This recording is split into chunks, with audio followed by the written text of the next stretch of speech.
جیسا کہ گزشتہ روز بنگلہ دیش کی وزیر اعظم شیخ حسینہ واجد کو دارالحکومت ڈھاکہ چھوڑنا پڑا، یہ قدم شدید احتجاجوں اور بدامنی کی صورتحال کے بعد اٹھایا گیا، جس میں 300 سے زیادہ افراد جاں بحق ہو گئے تھے۔ مظاہرین نے ان کی رہائش گاہ پر دھاوا بول دیا، جس کے بعد حسینہ واجد نے ایک فوجی ہیلی کاپٹر کے ذریعے دارالحکومت سے نکلنے کا فیصلہ کیا، اور اس تمام واقعے کے بعد فوج نے عارضی حکومت کے قیام کا اعلان کیا۔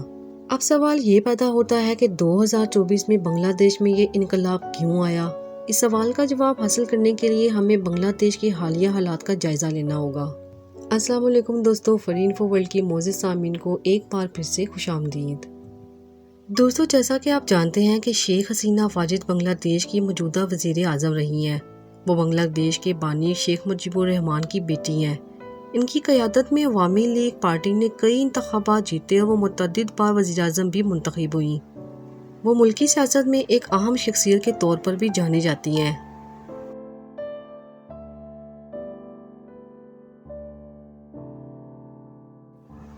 بنگلہ دیش کو حالیہ سالوں میں شدید معاشی مشکلات کا سامنا کرنا پڑا۔ ملک میں مہنگائی بڑھ گئی اور بے روزگاری بھی ایک بہت بڑا مسئلہ رہی۔ حکومت کی ناقص پالیسیوں اور اقتصادی بد انتظامی نے عوام کی زندگی کو مشکل بنا دیا۔ دوستو، بنگلہ دیش کی سیاست میں طویل عرصے سے تناؤ رہا ہے۔ حزب اختلاف اور حکومت کے درمیان اختلاف اور جھگڑے بڑھتے چلے گئے۔ حکومت پر تنقید کرنے والوں پر سختی کی گئی اور میڈیا پر پابندیاں بھی عائد کی گئیں۔ اس سے عوام میں بے چینی پھیل گئی۔ بنگلہ دیش میں بنیادی ضروریات جیسا کہ بجلی، پانی کی قلت ایک عام مسئلہ بن چکا تھا۔ عوام کو ان ضروریات کے حصول میں مشکلات کا سامنا رہا۔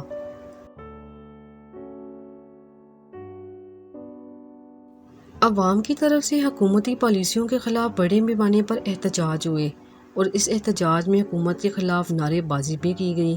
عوام نے اپنی ناراضگی کا اظہار بھی کیا۔ حکومت کے خلاف احتجاج کے نتیجے میں انقلاب کی صورتحال پیدا ہو گئی۔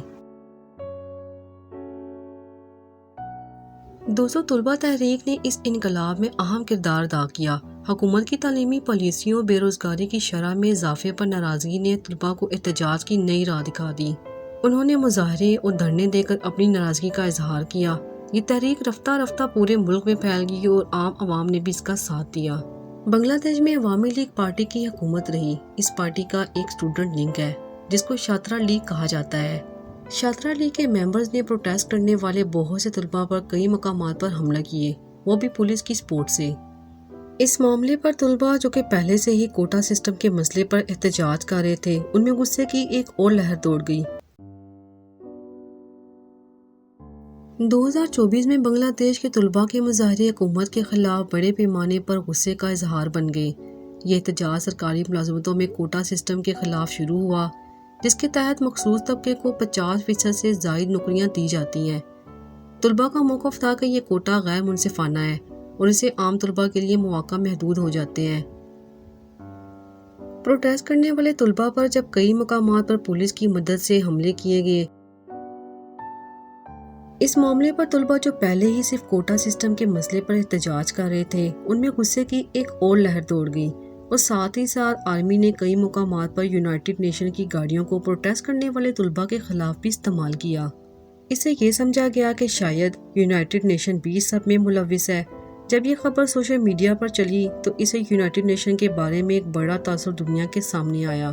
ابھی یہ احتجاج ختم نہیں ہوا تھا کہ وزیر اعظم حسینہ واجد نے 14 جولائی 2024 کو کچھ ایسے بیانات دیے جس کی وجہ سے حالات مزید کشیدگی کی طرف چلے گئے۔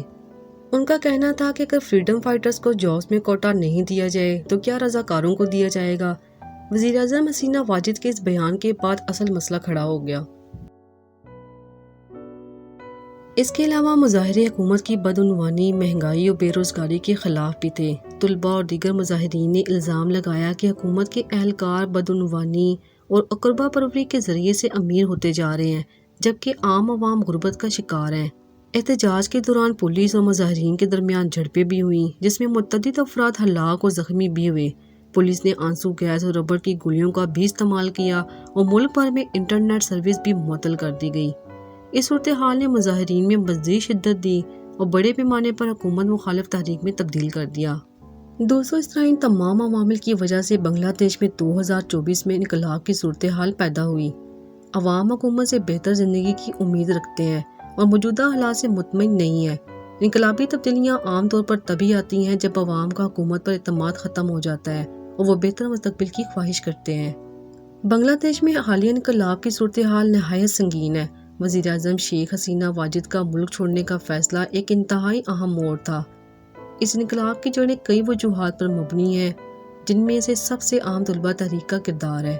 شیخ حسینہ واجد نے ملک چھوڑنے کا فیصلہ اس وقت کیا جب عوامی دباؤ اور سیکیورٹی خدشات اپنی انتہا پر پہنچ گئے تھے۔ انہوں نے اپنے خاندان اور قریبی ساتھیوں کے ساتھ فوری طور پر ملک سے نکلنے کا فیصلہ کیا تاکہ وہ خود کو اور اپنے قریبی لوگوں کو ممکنہ خطرات سے محفوظ رکھ سکیں۔ دوستوں، یہ وہ تمام وجوہات ہیں جنہوں نے وزیر اعظم حسینہ واجد کی حکومت کا تختہ الٹ دیا اور وہ مجبور ہو کر انڈیا فرار ہو گئیں۔ دوستوں، جیسا کہ اب آپ جان گئے ہیں کہ بنگلہ دیش میں حالیہ سیاسی صورتحال کافی غیر مستحکم ہے۔ وزیر اعظم شیخ حسینہ واجد شدید احتجاج اور تشدد کے بعد استعفیٰ دے کر ملک چھوڑ کر بھارت چلی گئی ہیں۔ فوج نے عبوری حکومت بنانے کا اعلان کیا ہے، مگر اب تک یہ واضح نہیں ہے کہ فوج یا سویلین انتظامیہ حکومت کی باغ ڈور سنبھال بھی پائے گی یا نہیں۔ آپ کو کیا لگتا ہے کہ شیخ حسینہ کا استعفیٰ بنگلہ دیش میں ایک نیا انقلاب لائے گا؟ فوج کی عبوری حکومت بنانے کے اعلان پر آپ سب کی کیا رائے ہے؟ کیا موجودہ فوجی حکومت بنگلہ دیش کے مسائل کو حل کر پائے گی؟ کمنٹ سیکشن میں اپنی رائے کا اظہار ضرور کیجیے گا، ہمیں آپ کے جواب کا انتظار رہے گا۔ اگر آپ کو ہماری آج کی یہ معلوماتی ویڈیو پسند آئی ہے تو اسے ضرور لائک کریں اور اپنے دوستوں کے ساتھ بھی ضرور شیئر کریں۔ پھر حاضر ہوں گے ایک نئے ٹاپک کے ساتھ، تب تک کے لیے اللہ حافظ۔